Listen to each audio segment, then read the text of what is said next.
everyone, and welcome to a special segment of What the Bay, starring Devon, a proud member of Delaware's Nature Conservancy, and Rachel Knappenberger, Vice President of the Chair of the Delaware's Inland Bays.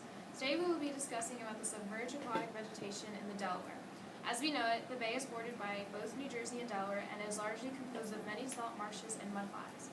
Today it is one of the most important navigational channels in the United States, but sadly you will see that this estuary is in fact facing many threats and what future it holds.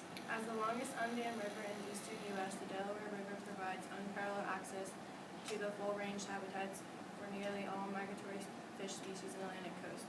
Often called the nursery of the sea, the salt marsh is one of the most productive ecosystems in the earth, supporting a huge biomass. So Rachel, what do these salt marshes do for us? Well, Devon, these salt marshes are actually a huge benefit to us. They act as buffers between land and sea, storing water and trapping sediments and nutrients before the water is released into the bay. They can hold huge quantities of the water, releasing it slowly to the ground and protecting us from flooding during storm events. In fact, salt marshes are shock absorbers, slowing the waves driven in by the wind of hurricanes and storms. Like the salt marshes, freshwater wetlands are like giant sponges. They soak and hold tremendous amounts of water during storms and reduce flooding. They filter the water very slowly, removing toxins from it before it enters your groundwater. As for the mudflats, they are known for feeding grounds for the great blue herons, snowy egrets, and other wading birds. Each tide leaves a large portion of food behind. Now that you're familiar with some of the habitats in the watershed, you may be asking yourself, well, why is the Delaware so dang important?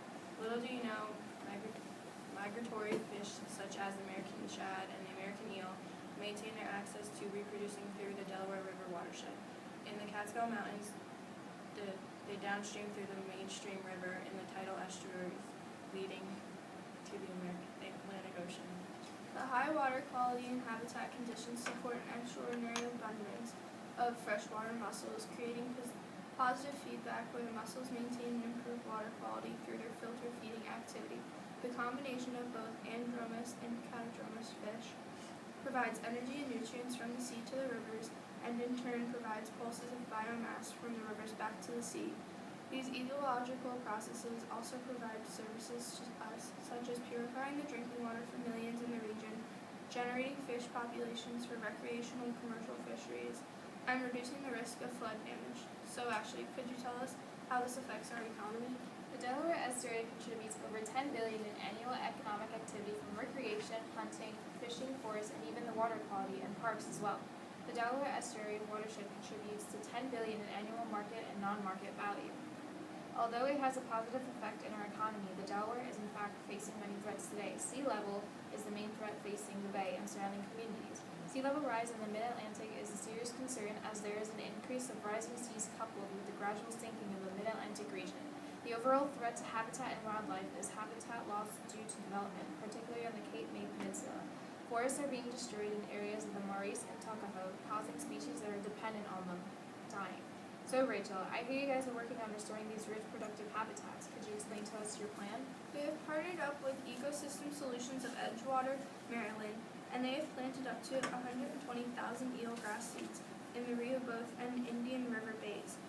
This season, in areas they were considered good habitats for eelgrass. The seed was taken to planting sites that have been identified as good habitat through previous testing plantings.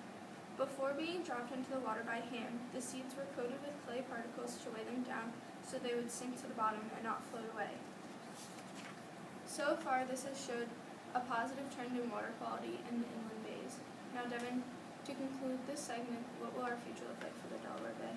I don't know, Ashely, you tell me.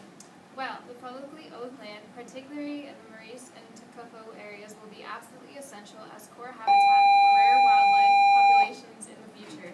Expanding those lands by both being obtained and private land management will help to ensure the ability of rare living species in the state. Will the following images be recorded also at this time? That is